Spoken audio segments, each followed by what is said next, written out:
So Man and His Symbols was written when Jung was in a very advanced age. And now it's been more than 50 years ago. He was writing at a time where he was very concerned about the state of humankind in the aftermath of two horrific world wars, and the second of which initiated the human race into the reality of nuclear war. He sought to point out the roots of modern people's alienation and to offer tools to address it. He saw this unconsciousness as the root of violence in the individual to themselves and others, and magnified on the group and collective levels.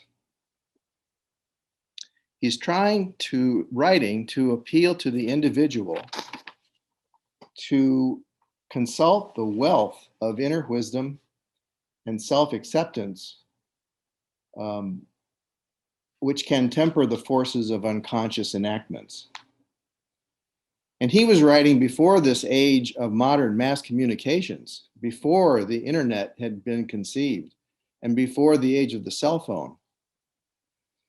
So even then, he was concerned about these things. And now, with these inventions that make the entire globe a unity, instantaneously connected, we're all one audience. We're all affected by very similar influences in a way that wasn't the case in Jung's time.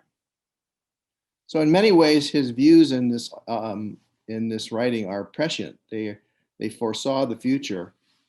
And I think we are still just at the beginning of trying to integrate his insights today. So Jung in this paper describes the peculiar feeling of helplessness of so many people in Western societies. And it's peculiar in that it is side by side with unprecedented affluence in these same societies. Why are people with so much so anxious? His analysis of the roots of this are that over the centuries, with the rise of scientific materialism and rationalism, have displaced both traditional religious and philosophical containers for many people, so that while people feel both liberated from some of those constrictions, it leaves them ill-prepared to deal with serious adversity and the reality of suffering, which these rationalistic and materialistic attitudes can support one only so far. And these gains in science and technology and worldwide communication have also produced a disconnection, a loss of connection to the unconscious. So let's begin with a discussion of one of the basic assumptions of Jung's understanding, which is aggressively contested in the modern world. Jung taught that what he termed the psyche was not just consciousness, but a combination of consciousness with the unconscious. And he saw this not just as a subconscious container of personal memories and repressed feelings, but a much wider, infinite, unboundaried space containing many layers of group, tribal, and collective experience. He called this the 2 million-year-old man or woman within.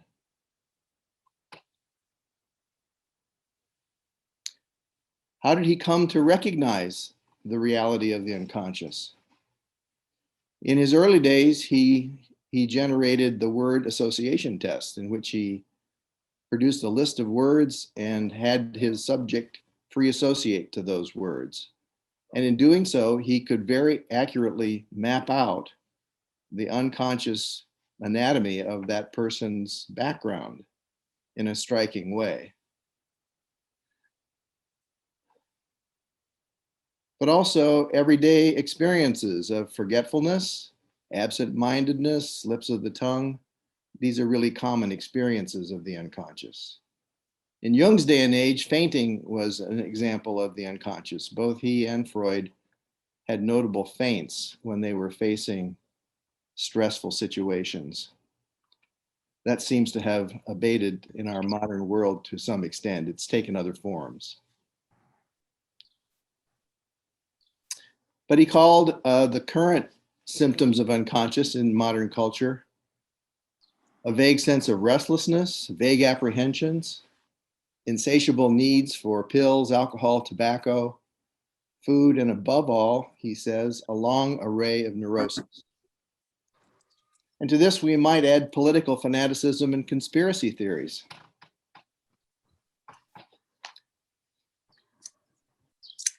Symptoms, whether they're individual, group, or cultural, can also be symbol carriers.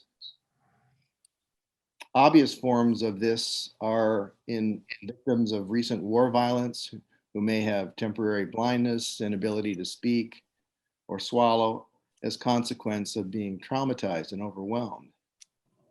But on a more everyday level, Anne Ulanoff wrote a book about how a long-standing affliction with poison ivy was cured by doing inner work. So sometimes everyday problems which are carrying symbol implication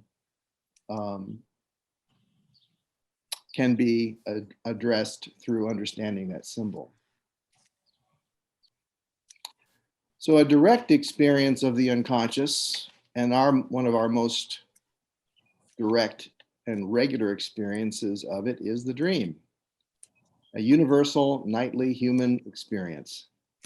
And dreams speak in the language of symbols.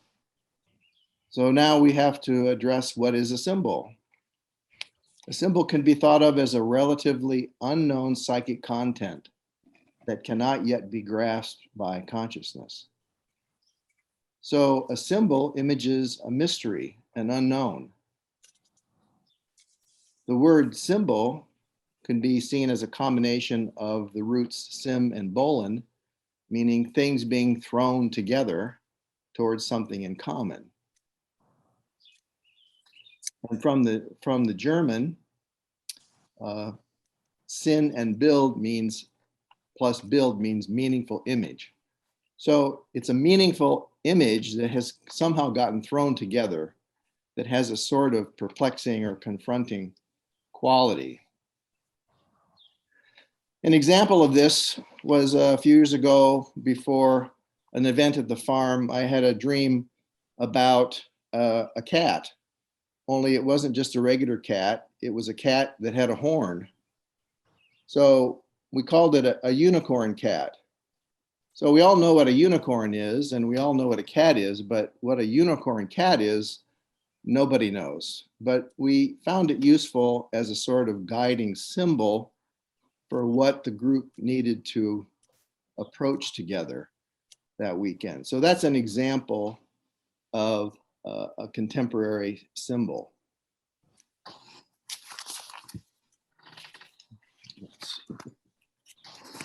I have another one here. I want to show you another symbol.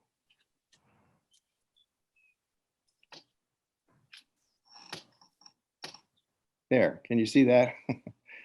So it's obviously what? A turtle, but it's not just a regular turtle. Look more closely. It's got flowers and the designs on it. So this is something of a magical turtle.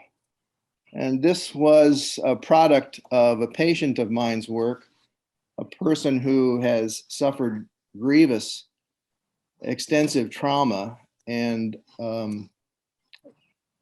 has had to find ways to swim in the unconscious, has to seek wisdom in her overwhelming symptoms. So it's been an abiding symbol for our work. And I actually put it out in the room every time I meet with this person because it's a constant, it's a symbol that is personal to her and our work and provides a kind of containment. I have one more contemporary symbol to show you.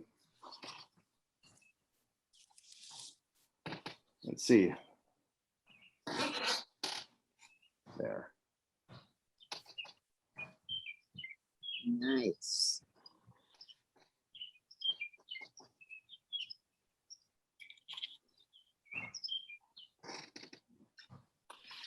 This is a piece of art made by another patient of mine, and each of these pieces is a natural wood. It's not stained. So every different piece of wood is a different kind of wood that's chosen for that, its texture and its color. And you might say, well, what is that? Well, it's kind of like a Rorschach. What do you think it is? And if you turn it upside down and around, you can get different impressions of it, what it might be.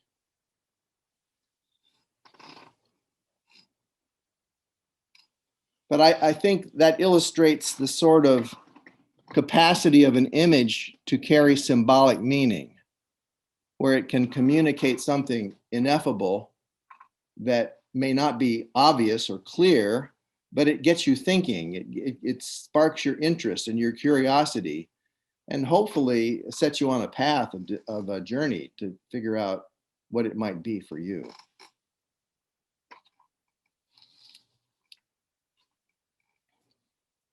Any questions that have come up for you?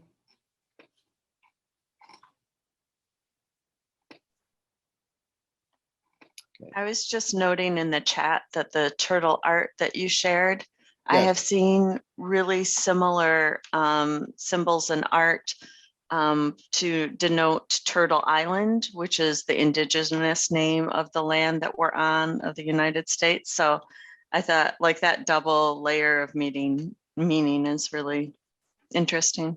Yeah. Thank you, Don. May I also ask, near the beginning of Jung's book, he differentiates between sign and symbol. Sure. Sign being something more like the words we use that have direct meaning and association. Is that right? Well, Yes. why would he differentiate between sign and symbol? What's the Yeah. significance of that? Yeah, I'm glad you brought that up, Don. This was really important to Jung. He made a big deal of it a number of places. To Jung, a sign was an image that had lost its symbolic significance. It was just what it was. It was like a stop sign is a stop sign. It no longer carried that sense of mystery, of having things thrown together and evoking a curious or questioning response. And the reason that it's important is that if you start looking at dreams like signs, if you think just analyzing a dream based on what the image could mean in a single sense, and you miss the harmonics, you don't overlook the harmonics, you're in such a hurry to get to a meaning, you miss out on the symbolic quality of the dream. And another example would be religious symbols. If a person finds that religious iconography and symbology, like an icon, carries this kind of evocative living experience, then it's a symbol. But if it's just a picture of art, a two-dimensional picture of art hanging on the wall, then it's a sign. Is that helpful? So too many times in our modern world, we've lost the sense of the symbol, and everything has become a sign. Jung was concerned that we've lost a sense of the sacred in everyday life, and everything has become profane. Everything has just become a sign. So he was very concerned. On a sign, would everybody agree on what a sign means? But on a symbol, everybody could have a different interpretation of it? Yeah, that's another good differentiation.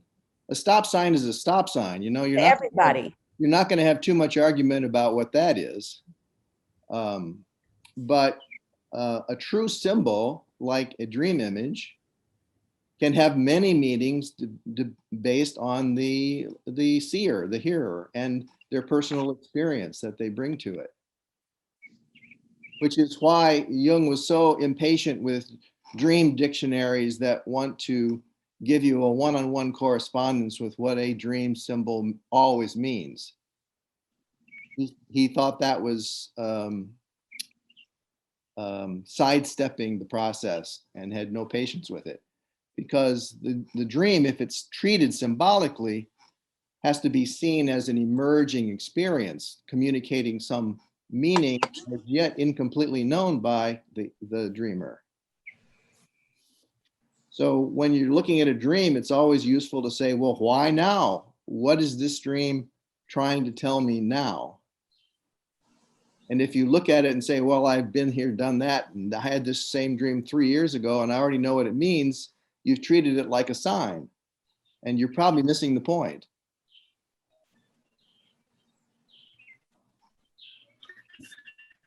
Don, this Yes. is Catherine. Yes.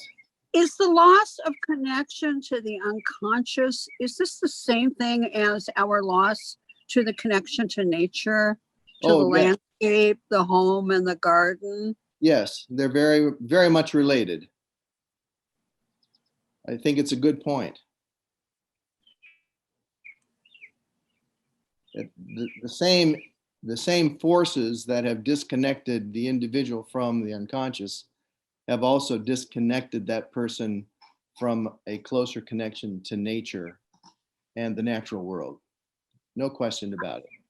I find that, I'm disabled and I'm in my 70s, and the more time I spend sitting out watching birds, the more fulfilled I feel. It's bigger than that. That fulfill isn't even a good word. I think it's a great mental health practice to spend a little time directly in nature on a regular basis. It does have a centering effect. Yeah, thank you. And when you think about the modern world with our electricity and our cities where everybody lives in artificial light all the time, no wonder people get a little crazy. We've lost the landscape. It's very distressing to me. Yeah. Yeah, Jung talked about, in comparison, in contrast to modern people who have a fragile sense of connection to the unconscious all too often, he talked about a person living in a more primitive environment, a native person who had an ongoing and active relationship with the inner bush soul or the inner daimon. That was a regular and real thing. But to the modern person, that feels like, oh, I'm a split personality. I'm going crazy if I recognize this other personality within me that has something to share with me. So, and often for the bush soul, they would identify that with the totem animal. So there's that connection to nature again. And you have to remember that Jung had his not Kuznets. What was the name of the other one? Bollingen? Thank you. He had his Bollingen. Yeah. Yeah.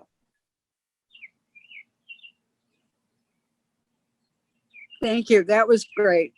Okay. Yeah, he spent large amounts of time there, and he wanted to live as a person had lived hundreds of years before, without modern conveniences, cooking over an open fire, chopping wood. And I think that helped keep Jung grounded.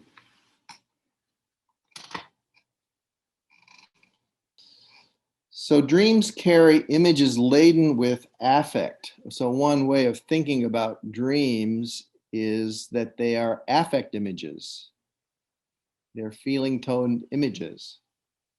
So in understanding them, it's helpful to understand the narrative of the dream, the setting, as well as the feeling tone and the relational processes and the images themselves. This can be complicated.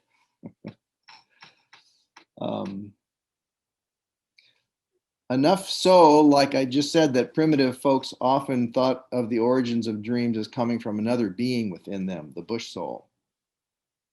And Jung felt this was an accurate point of view, though the average modern person would be aghast and horrified, opposed to thinking that the reality of otherness in the inner world in this way would be threatening to their sense of control, willpower, and their predictable view of the world. So Jung made a big point of reminding us that people are very wary of the unknown. They don't like to engage it and encounter it.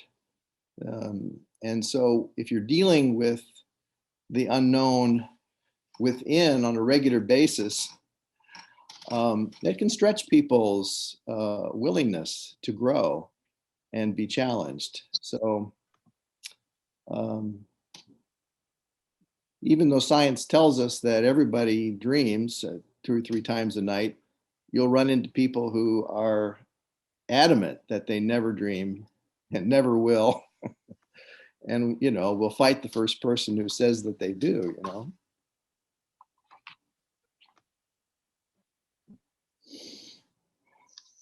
So instead, those folks tend to compartmentalize unwanted feelings and memories. And in the process of doing that compartmentalization, they're prone to project their unwanted feelings on others. So this is the basic experience of the shadow, that the repressed or unwanted parts of our psyche, we may not encounter them interiorly, but we encounter them in things that get a strong reaction from us from outside. So that person in the party that just bugs the heck out of you, and you don't know why, there's no obvious reason, they haven't done anything to you, but you just can't stand them. That's an experience of the projection of the shadow. And it's hard work, but useful to withdraw that projection enough and say, well, what is it about that person that I don't like about myself or don't want to deal with myself? And that's often very fruitful work, though very hard to do. And many times, I think, at least for me, that's an everyday experience. Hey, I get to work on my shadow every day.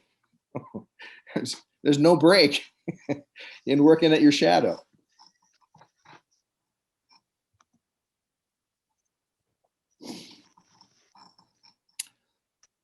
So dreams are also populated with our complexes. So what is a complex? This is another basic 101 term of Jung's. It's a collection of images and ideas, sometimes with memories. It's underneath our individual complexes is the world of universal images, primordial images, archaic remnants, as Freud called them, and mythic roots, which Jung called archetypes. And he thought of these as the comparative anatomy of the psyche. So if you look deep enough, you find these sort of essences of potential human behavior. Some examples are the father, the mother, the divine child, the savior. So these are like potential unfoldings of human experience that exist in potentia in everybody. And there's unlimited numbers of complexes, you know, it's more than we could ever catalog. And then our individual complexes are formed out of our own experience being barnacle onto the archetypal experience. So whatever the archetypal father is, we have our personal experiences of what the father or the fathers are, and that becomes our personal encounter with that particular complex. So that's where the terms father complex and mother complex come from. And Jung's word association test was pretty accurate at identifying the characteristics of those for the people he worked with. Don, Yeah. did you say those were barnacled on the Yeah, I bigger did. archetypes? So Barnacle. can you tell me more about using that image? Like, because it's so, a barnacle is so small compared Yeah. to typically what it's, related to or That on. just came to me, but I think it's an apt analogy. You know, our individual experiences kind of grab onto the ride to the archetype. The energy of the archetype kind of carries them forward, but we attach all our little string of experiences and they get to ride along in the course of our life. Yeah, I love that. Thanks. Some complexes might be offended at being called barnacles. I don't know, but I think that it illustrates their relation to the archetype. That's the point of it. So Don, Yeah, I think I've always, or when I started working with the idea of complex, I think I thought it was a negative thing. not necessarily. And it doesn't sound like you're saying that. No, that I think it just is. complexes have got a bad name because they've been often described pathologically. You're right. Right. You know, you don't want to have a bad complex, but complexes are just what they are. Right. Good, bad, or indifferent. And sometimes they can cause trouble, obviously, but they aren't inherently bad. Or they could possibly cause really good things. Possibly. Yeah. Yeah. Thank you. Yeah.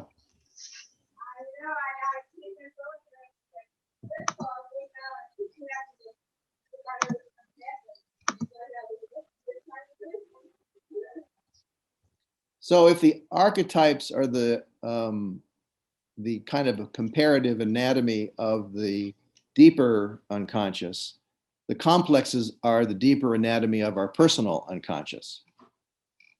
So you might see that as a kind of analogy as well.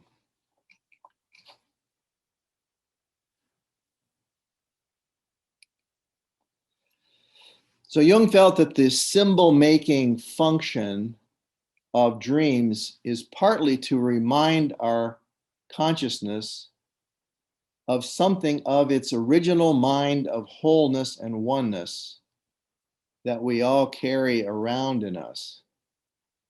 So it was to remind us of this other reality that we often lose in the limitedness or the conflictedness or the alienation of our everyday consciousness. He thought that dreams were to help remind us to temper those limitations with this much bigger and wider companioning reality.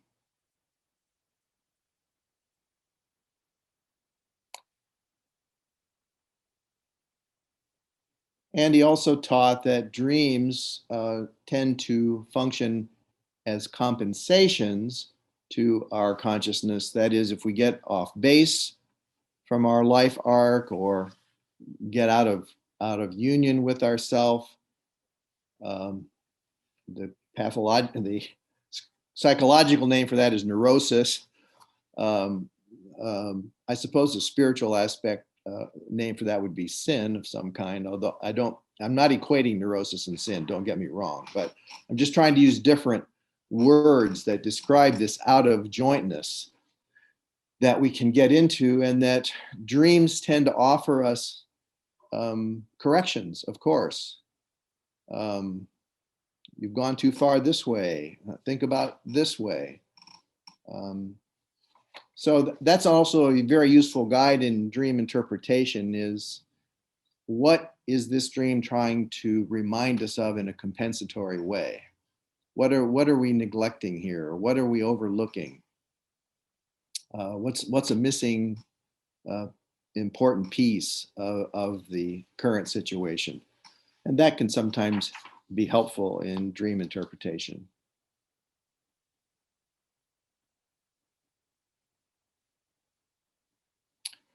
Dreams can also function as guides in that just as we are mindful and anticipate the future, how could we not?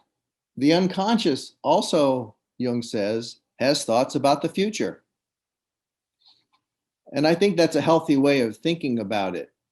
It's not so much that dreams predict the future, although they sometimes seem to be able to do that, but it's more like the function of intuition. They sort of sense things, they sense possibilities. And one useful part of dream work is that it kind of helps one make your orientation towards the future wiser by giving you more options, by having you think about it in a deeper way.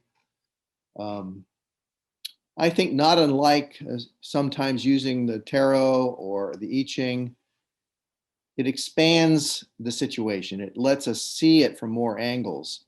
It's not that it makes the decision for us.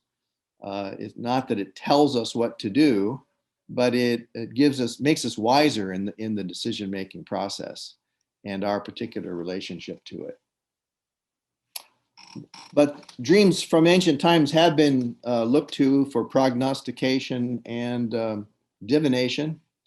And sometimes they actually function that way. And in this writing, Jung actually gives two examples of that in pages 50 and 51, a famous case where he was counseling a mountain climber who kept having dreams of stepping off the mountain into thin air.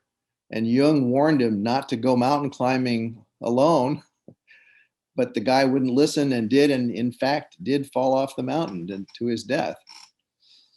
Another example he gave was of the high and mighty lady who always needed to be seen as the queen of every occasion. She had this dream of a vulgar, ugly woman who was disliked by everybody. And so she had to be confronted with this shadowy part of herself that had to be dealt with. So it actually did come out. Her shadow came out in social situations and it had to take her down a few pegs. So these are dreams. These are ways that sometimes dreams can have this sort of prognostic effect. But I think in my experience at least, those are relatively infrequent. And it's usually more profitable to look at dreams from the standpoint of what is this saying about my current situation? What do I need to learn from this? As opposed to seeing it as a mechanism of divination. So.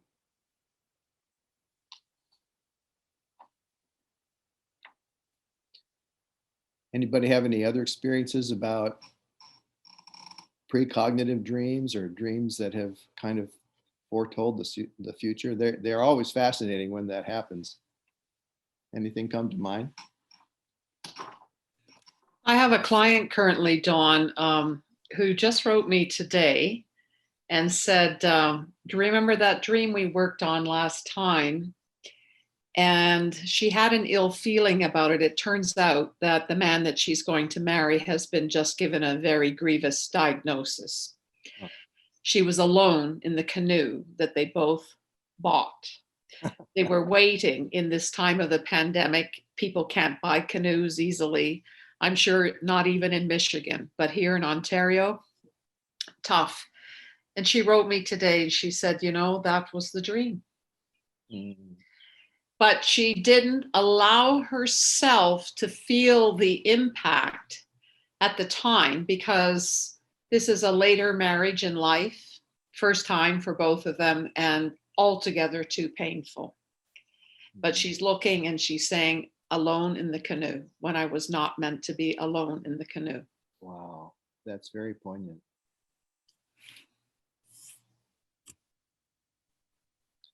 So you might even think of that dream as an attempt of the psyche to sort of soften the blow or prepare her in some ways, right? Yeah, I think that. All I could sense at the time when we were working with the dream, something's coming, but who was to know what was coming? Yeah. Yeah. Thank you.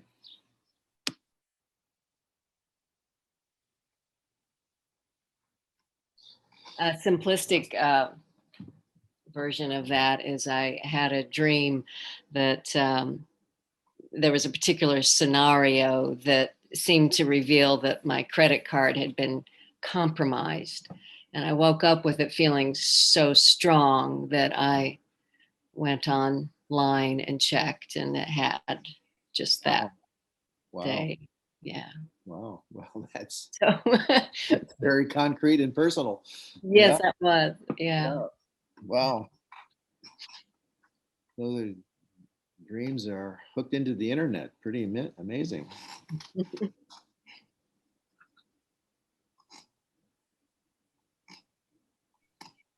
Don, I'm Yeah. wondering if you or others have ever had the dream sensation, if you will, of later on in living out something that you dreamed a year or two before. Mm-hmm. And it can serve as a kind of confirmation or affirmation. Yeah. I'm not sure what purpose exactly that is, but that has happened often enough Yeah. to be Yeah, striking. It's sort of the form of the deja vu experience, Yeah. right? Yeah. Yeah, I think most people have experienced something like that at least once. And there's a lot of, discussion about why that is, but to me, it seems to reinforce the affirmations of synchronicity. It's like we're part of something bigger that we are often only dimly aware of. And in those kind of moments, you get a glimpse into the connectedness of things. And I think it can have the function of making us feel less alone in this universe. Like there's something out there sort of preparing things or reminding us that there's meaning. There's meaning in what may often feel random or irrational. So that's my experience of that.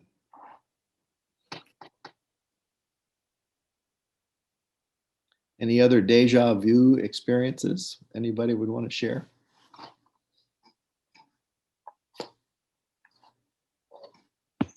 I Hi, had this my is- first deja vu experience when I was about 8 years old, Oh my. and it really scared me.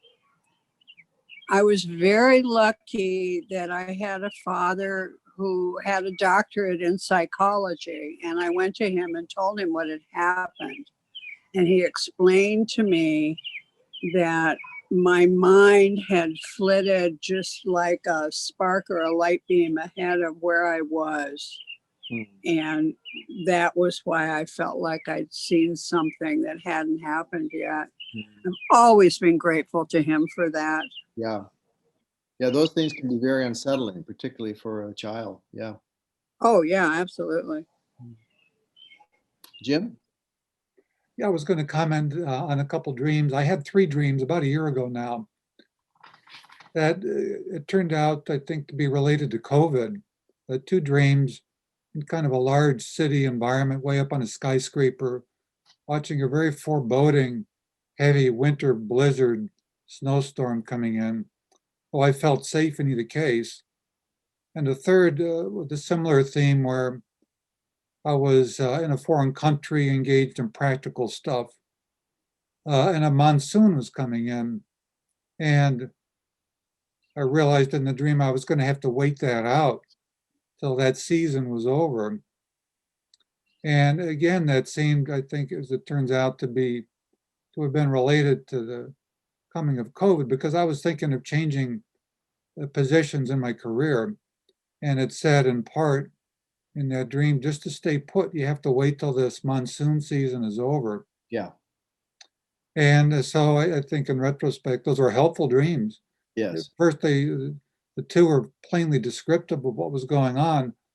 Although when those first 2 occurred with a winter storm, I didn't quite grasp that necessarily as being descriptive of the COVID storm coming. But the one with the monsoon was clearer in that sense, and was good advice, and was reassuring to me that it was just right to stay put for the time being. Yes. Till that finally died down.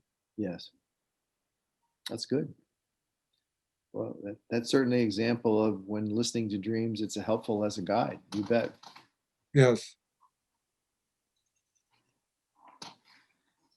The remarkable instance I had of a dream that I didn't know at the time was going to later confirm something for me. I was in my mid 30s and I had a very vivid dream of walking past these Greek Parthenon-like structures with great determination getting to go somewhere. And I remember thinking to myself after I awakened from that dream, it was so vivid, one of those very, very vivid, unforgettable images. I thought to myself, when am I ever going to be walking by Parthenon type buildings that were remarkably small, not as large as an actual, I knew in the dream it was not Greece, but some other place. That's never going to happen. And a couple of years later, I had this calling to go into a PhD program, and I was walking to my first day of class. Someone gave me instructions on how to get there, and I was walking across the campus, and there they were, these two buildings side by side with a Parthenon shape. I just stopped and laughed out loud. And it was a marvelous sort of, something in me knew that something was coming before I even imagined it. That's right. I don't understand that. It's highly irrational, but it was so powerful and so absolutely clear. And it was the first day of class, so I was walking with determination. I had to go right by these buildings till I stopped and laughed out loud. What an affirmation that you were in the right place, huh? Yeah, yeah. Yeah. It just felt right. It just Place felt had right. been prepared for you. Yeah. That's impressive.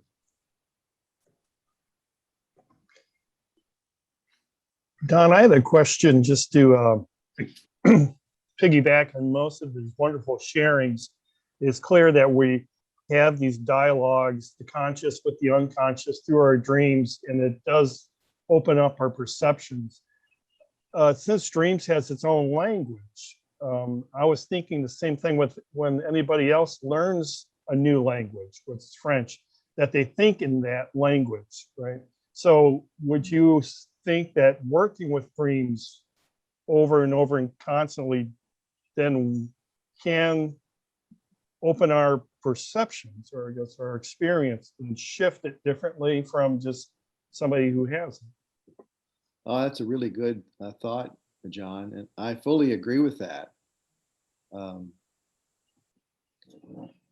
And it's almost more than just not learning one more language, but you're given a perspective to look at all languages in a sense, because you have this capacity to look at the unknown expectantly in whatever image stuff comes up. But I really like that thought about as we get more accustomed to the language of the unconscious, we become better linguists in it. But I think it's always has more to teach us. We're always learning new words, and there's always surprises. But I really like that idea. That's brilliant.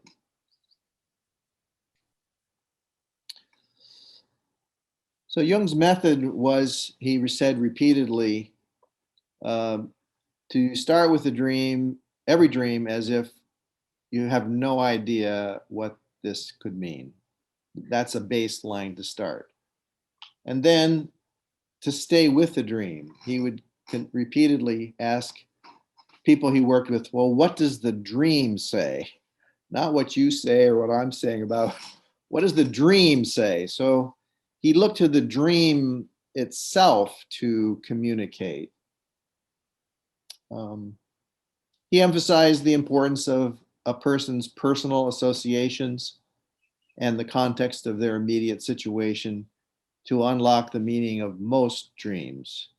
You know, and this takes some work, you know, to sit down with a dream and carefully do associations to the different elements in the dream and in the context of a given situation. But many times that's fruitful. It kind of opens it up, it decodes it, you get a sense of affinity with the understanding that comes. But sometimes that doesn't obviously work. And dreams sometimes defy simple understanding, and sometimes you have to wait and keep them on the back burner. Some dreams only reveal their meaning for years later, which is frustrating, but that is the case. Jung warned us against naivete in dealing with dreams. He said, "They originate in a spirit that is not quite human, but rather a breath of nature, a spirit of the beautiful and generous, as well as of the cruel goddess." So you get, if you think about the dream maker as a goddess or a god, they have these beneficent, generous qualities. There's also this arbitrary, irrational, sometimes trickster-like, paradoxical quality too. So it's good to not be naive in working with dreams. Jung didn't believe that there was any kind of a mechanical, systemic guide to dream interpretation because of the multiplicity of the potential meanings of a given symbol. So he again advised people to begin looking at every dream as if you know nothing to start with. And he commented this, that psychology is the only science that has to take the factor of value or feeling, what does something mean? What does something mean to me? Is the only science that has to take the factor of that valuing function into account, because it is the link between physical events and life. So there's an irreducibility in our work with dreams of honoring our subjective factor. And the more we try to translate it into signage and or some kind of a formula, the more I think we do violence to the necessary relational process that we're drawn into with dream work. And why it makes demands on us, takes time, and requires patience. All the great spiritual disciplines of patience, humility, generosity, compassion. I think dream work tends to teach all those things.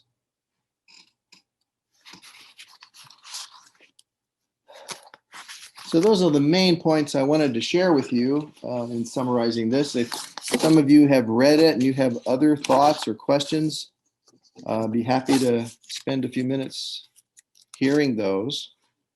Oh, I guess I would just additionally close by saying that, and this is something I think most of you all know and agree with, but particularly in this time of worldwide threat, climate change currently, and political unrest, and the pandemic, we all get caught up in these big social things and get stirred up and mobilized to try to do something at those levels, and we should.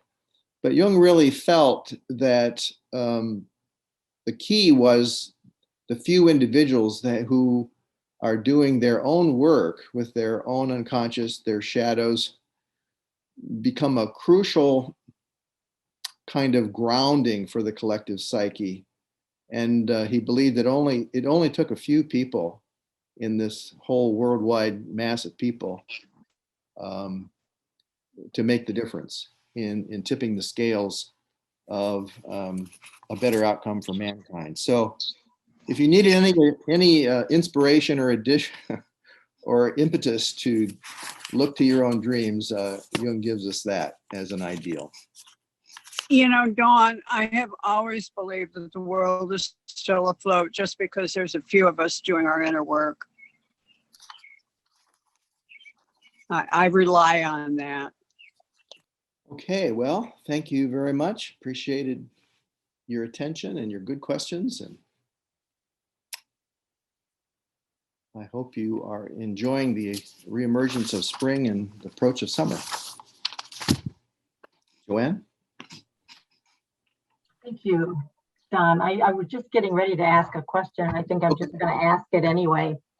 In listening to Jim talk about his dreams that seemed, and I don't know, Jim, if you looked back on them and saw that they were, making a comment about the COVID's arrival, but I was wondering, out of what Jim said, if there is any value ever in going back a ways into our dreams to take a look at them with that set of glasses on. Was I having dreams that were telling me that something is coming, or is that a useful practice? Well, it certainly might be. Maybe not unlike what Don shared about, the experience of the columns. It's like if you go back in your dreams and you find something there that reminds you of something that you're currently engaged with, I can see where it might have a parallel effect. Maybe a dream that you had forgotten about that you'd worked on sometime in the past. Sure. Yeah, if we keep dream journals, I think they can function as sort of guideposts or signposts for us. And it is useful to go back periodically and look at where we've come from in our relationship to the unconscious. Don, could you say something more in the introduction that went around for this evening? You said something about individuation being against nature in some ways. Can you say more about that? And is there a point at which there's maybe a fulcrum where things turn and you can't step off the path, or you get more, it becomes more with nature, or does it always remain against nature? That's a really good question. Yeah, Jung termed individuation an opus contra naturam, work against nature. And I think he was somewhat perplexed and puzzled by that as well. But I suspect the reasons for that are that we need to be protected from too much consciousness too fast. That until we build up a certain kind of tolerance for difficult feelings and or paradox, too much consciousness too fast could cause us to fragment. It's like these mythic images in the Greek stories about someone who wanders into the gods' place, or the story about one of the gods promised to reveal himself to a mortal, and in doing so, the immortal was disintegrated. It's too much, for our limited consciousness. So we have to be dosed, and we have to grow slowly. And it's probably multi-generational process. I would think that each generation has a little bit more opportunity to gain a bit more consciousness, and either chooses to do it or not. Our power of choice seems to be very important to be protected. We get to choose whether we take the path of trying to gain more consciousness and individuate or not. We get to choose to evade individuation. And that seems to be a very important structure in the universe, I think. Human choice, preserving the power of human choice. But yeah, it is exasperating why it seems so paradoxical and elusive at times, and difficult. And dreams can be confounding, Freud thought that they were that way to disguise their meaning, to hide their meaning. Jung didn't believe that they were hiding their meaning. He just thought that they were inviting us to study them more and inviting us to get closer. I think he saw it that way, that they're invitations as opposed to consciously obstructing images and stories.